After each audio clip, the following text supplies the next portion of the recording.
Hello my friends, I'm Rick and this is your seat at the table. And we are looking at Masters and Minions, the StarCorps Dossiers for Battletech. Now, if I haven't posted a video yet, I will get to posting it shortly. But I did one here called Battletech Legends. And the Legends book, like I said, it was interesting, but from a lore perspective, if you've never bought in, if you don't own a lot of the stuff that some of us already do, that extra book is just a compilation of all the major characters that could be found, or the quote legends of Battletech in the various novels and source books over the years, and a couple key ones that always seem to stand out, like the Alexander Krinsky, for example.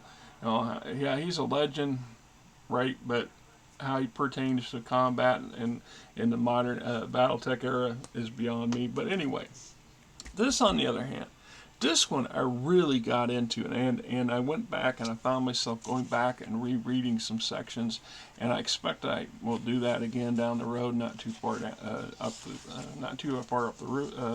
Future, because there is so much information in here, so much extra material and good stuff in here,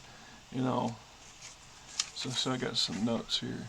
In many ways it's a variation of a faction source book, house field manuals, house manuals, etc. Shows just how brutal the Jihad really was on mercenaries in particular. So I found that over and over again. It just really how much of a grind, a butcher's machine, a grinder that this era was when it came to the mercenaries, because it just chewed through so many of them. And it says, also shows the false merit. Thomas is actually housed by blood. And I'm a little vague on that. Some of y'all got the down packed. From everything I understand, so the false merit is not a merit at all, but in reality he's a Hallis, which still means he's in that ruling cadre of the Free Worlds League. So by blood right, he could have a claim on the Free Worlds League as Captain General, legitimately, if somebody wanted to have pursued it. So, as a personal observation, the clans have far more in common with the Inner Sphere than even they acknowledge.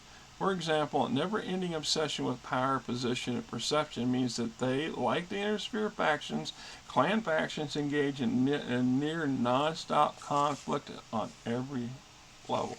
So, like I said, when I went through this book, I wasn't under what I was expecting until I started really getting into it. And like I said, there were some sections I had to go back and really go down the rabbit hole, because it introduced some characters that I missed, that either are in literature's novels, stories that I have yet to get to read yet, or in source books that came about after I took a dive. So, in the after the year 2002 for me. So there's a lot of good information in here, a lot of new pertinent stuff that helps give even a broader picture of where we've been and where things are going and why we are the way we are now. And that's an excellent source book. That's an excellent tool for anybody who really wants to understand how things are working and how things are going. And I like this setup. I like the style in it. I would like them to do another one up the road. I think it's something that has some value, although I think you probably would want to do this per era. Other books, it shares a lot in common with a lot of the source books. It's just this one is like an overview. Every now and then we'll see one of these pop up. This was a good one. I like it. It turned out to be much more than what I expected it to be. And a PDF version, if you can get your hands on one, if you can get that hardback version, hey, I wouldn't mind actually having a hardback version of this if I can find one that ain't too awful expensive.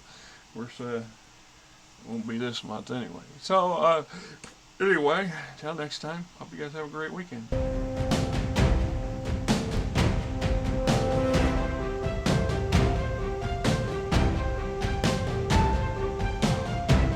Because you want the cat girls to exist.